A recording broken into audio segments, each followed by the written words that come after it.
When one mother packed her daughter's school lunch just as she did every day, she didn't give it a second thought, nor did she expect the strange and alarming outcome. Lisa Pearson ran out of fruit and vegetables, so instead of letting her daughter go hungry, she threw in a pack of Oreos in her lunchbox and dropped her off at school at the Children's Academy in Aurora, Colorado. Pearson claimed that she was extremely dumbfounded when she picked up her 4-year-old later that afternoon and opened her lunchbox to find the packet of cookies not only untouched, but also a strongly worded letter from the school. What could have possibly gone wrong?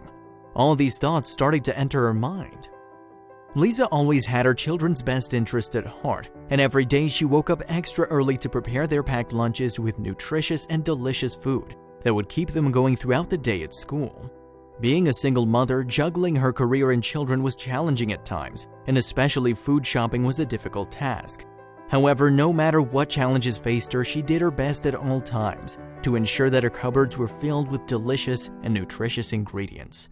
Of course, children also love snacks and sweet things. Who doesn't? And life is all about balance.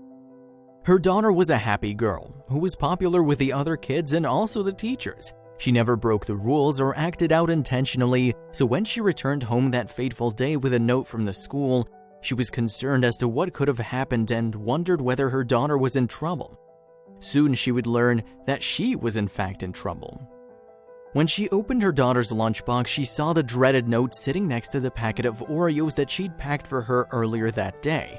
When she picked it up to read it, she was well and truly gobsmacked at what she read.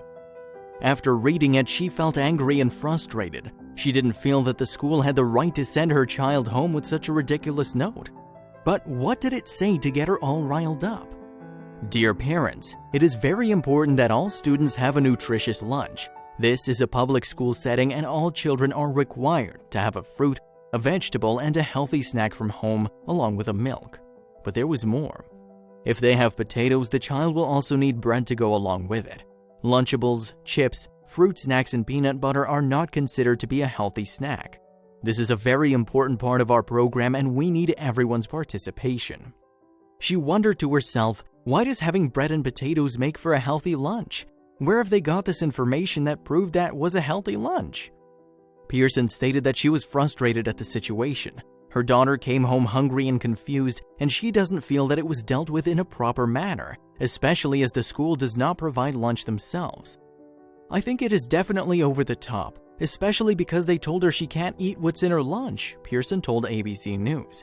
They should have at least allowed her to eat her food and contacted me to explain the policy and tell me not to pack them again. Officials at the Children's Academy said they have no comment when contacted by ABC News.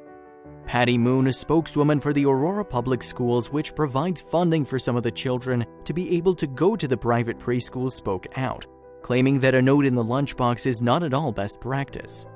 From our end, we want to inform parents but never want it to be anything punitive. The headmistress said the school was just trying to promote healthy eating, but Pearson said that effort has often been inconsistent. What did Pearson mean by that? During this year's Easter holiday, she stated that the school asked students to bring in candy for the celebration. Her daughter also gets fed jelly beans as a snack when she stays for after-school care, Pearson said. They say I can't decide what to feed her, but then they sometimes feed her junk food, Pearson said. Why am I being punished for Oreos when at other times I'm asked to bring candy? The child was offered an alternative snack, the teacher said. But Pearson said this was not what happened and her daughter came home wanting food because she was still hungry. She maintained that it is up to her and her doctor whether or not her child is healthy. She's not overweight by any means and I usually try to feed her healthy, Pearson said, noting her daughter's lunch also included a sandwich and some string cheese. It's not like I was offering cookies to the entire class, and it's not like that was the only thing in her lunch. This is not an uncommon issue, and because of this, plus the fact that parents are always searching, looking for healthy food alternatives for their children, 2 California moms and former teachers had a brilliant idea to create already packed lunch boxes with healthy snacks in them called Revolution Kits. They are also low in sodium and even preservative-free. Hopefully then, this will be a huge support for moms such as Lisa. As for moving forward, Lisa said that she will make an effort to make sure that her daughter's lunch is healthy just as she has always done, but believes that the school needs to rethink these rules and that each child is different and individual, so what may be right for one child may not be for another.